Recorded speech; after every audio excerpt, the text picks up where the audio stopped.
Hey, Mary. As I was lumbering down the street. Okay, I'll throw a rock at the old Granville house. Oh, no, don't. I love that old house. No. See, you make a wish, then you try to break some glass. You gotta be a pretty good shot nowadays, too. Watch. No, George, don't. It's full of romance, that old place. I'd like to live in it. In that place? Mm-hmm. Wouldn't live in it as a ghost. Now, see in the second floor there? But you wish, George. Not just one wish. A whole hatful.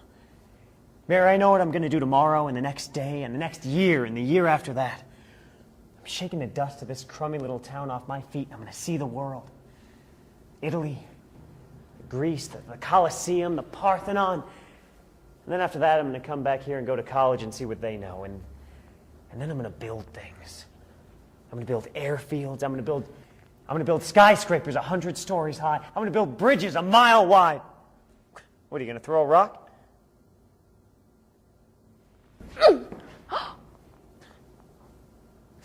That's pretty good. What do you wish for, Mary?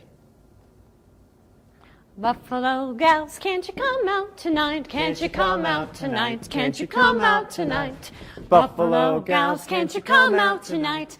And dance by the light of the moon. What'd you wish when you threw that rock? Oh, no. Come on. Oh, if I told you, it might not come true. What is it you want, Mary? What do you want? You want the moon? You say the word and I'll throw a lasso around it and pull it down. Yeah, that's a pretty good idea. I'll give you the moon, Mary. I'll take it. Then what? Well, then, you swallow it. And it'll all dissolve.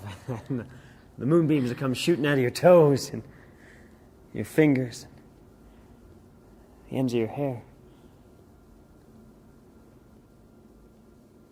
Am I talking too much?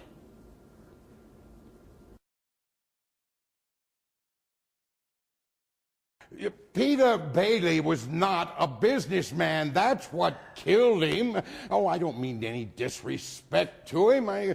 God rest his soul. He was a man of high ideals, so-called. But ideals without common sense can ruin this town. You take this loan right here to Ernie Alexander, you know, that fellow that sits around all day on his brains and his taxi. I happen to know that the bank across the street turned down this loan, but he comes here and we're building him a house worth $5,000. Why? Well, I handled that, Mr. Potter. You can see all his information there, his salary, his insurance. I can personally vouch for his character. Ah, friend of yours. Yes, sir. Now, you see there?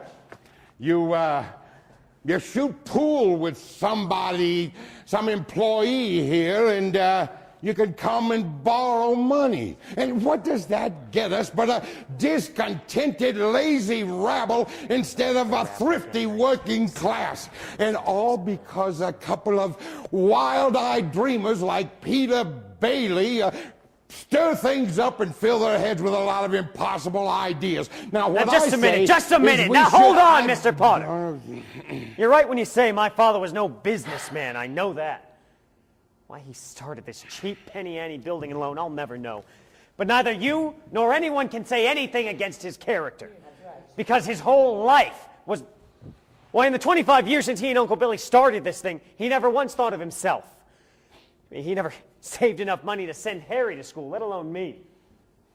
But he did help a few people to get out of your slump, Mr. Potter. Oh. Look, you're all business people here. Doesn't that make them better citizens? Doesn't that make them better customers? Well, just you remember, Mr. Potter, this rabble you're talking about, they do most of the working and paying and living and dying in this community. Is it too much to have them work and pay and live and die in a couple of decent rooms and a bath? Well, anyway, my father didn't think so. People were human beings to him, but to you, a warped, frustrated old man, they're cattle. Well, in my book, he died a richer man than you'll ever be. Well, I'm not interested in your book. I'm talking I know very well what you're about talking the about. building You're alone. talking about something you can't get your fingers in and it's galling you. Well, I've said too much. You're the board. You do what you want with this thing. Now, just one more thing, though. This town needs this measly one-horse institution. If only so people have somewhere to go without crawling to Potter.